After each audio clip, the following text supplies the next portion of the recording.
नमस्कार, आप देख रहे हैं पंजाब केसरी टीवी और मैं हूं आपके साथ अंकित राय।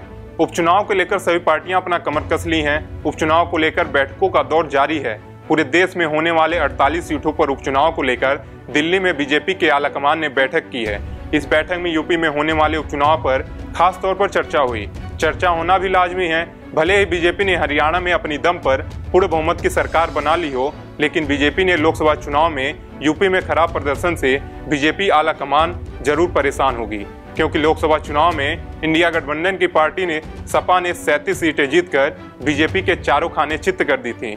इधर यूपी में होने वाले 10 विधानसभा उपचुनाव के लिए सपा ने अभी अपने 6 उम्मीदवारों की लिस्ट जारी कर दी है, जिससे पता चलता है कि सपा भी होने वाले उपचुनाव के लिए कोई कसर नहीं छोड़ना चाहती है। उत्तर प्रदेश और राजस्थान समेत अन्य राज्यों की 48 विधानसभा सीटों पर उपचुनाव की तारीखों की घोषणा जल्द हो सकती है। इसी बीच बीजेपी की ओर से चुनावी रणनीति तैयार की जाने लगी है।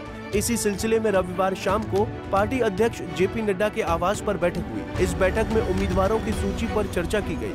बैठक में जेपी नड्डा, अमित शाह समेत राज्यों के प्रभारी भी शामिल हुए।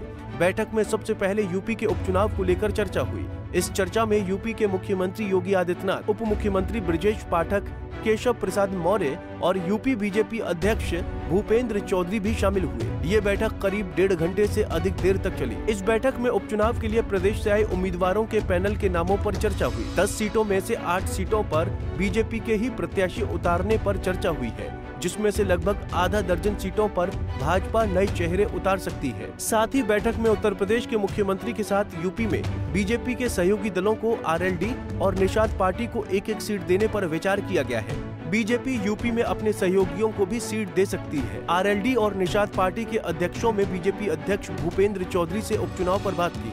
अब बीजेपी किसे सीट देगी, ये पार्टी के आलाकमान तय करेगी। इस पर अगले 2 दिन में बीजेपी आलाकमान और निषाद पार्टी के नेतृत्व से बात करके फैसला लिया जाएगा। सूत्रों की माने तो एक सीट आरएलडी को दी जा सकती है और एक निषाद पार्टी को भी मिलने की उम्मीद है। मुजफ्फरनगर की मीरापुर विधानसभा सीट जयंत चौधरी की पार्टी आरएलडी को दी जा सकती है, लेकिन निषाद पार्टी किस सीट से चुनाव लड़ेगी ये तो आने वाला वक्त ही बताएगा।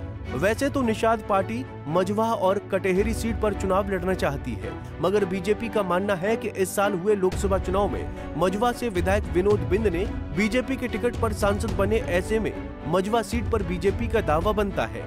ऐसे में बीजेपी नेतृत्व मझवा सीट पर दावा छोड़ने के लिए संजय निषाद को मनाएगी, जिसकी जिम्मेदारी पार्टी के बड़े नेताओं को दी गई है। इसके लिए संजय निषाद के साथ जल्द बीजेपी के शीर्ष नेतृत्व के साथ बैठक होगी। यूपी की बैठक खत्म होने के बाद राजस्थान में विधानसभा उपचुनाव को लेकर भी बीजेपी अध्यक्ष जेपी नड्डा के घर पर बैठक हुई। इस बैठक में प्रदेश कोर कमेटी की तरफ से भेजे गए 7 विधानसभा सीटों पर प्रत्याशियों के पैनल पर चर्चा हुई। लेकिन इस बैठक के बाद भी एक बैठक और हुई, जिसमें राजस्थान के उप मुख्यमंत्री प्रेमचंद बैरवा के साथ जेपी नड्डा और अमित शाह शामिल हुए। बैठक में प्रदेश प्रभारी राधा मोहन दास अग्रवाल भी मौजूद थे। हाल ही के दिनों में बेटे के वीडियो के चलते प्रेमचंद बैरवा का नाम विवादों में रहा है। खुद बैरवा के नाम भी कुछ विवाद रहे।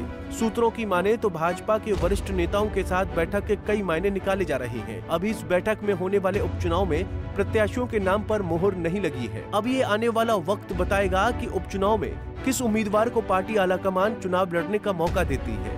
Bureau report, Punjab Kesari TV. हमसे जुड़े रहने के लिए हमारे YouTube चैनल को सब्सक्राइब करें और नई वीडियो की नोटिफिकेशन के लिए बेल आइकॉन को दबाएं।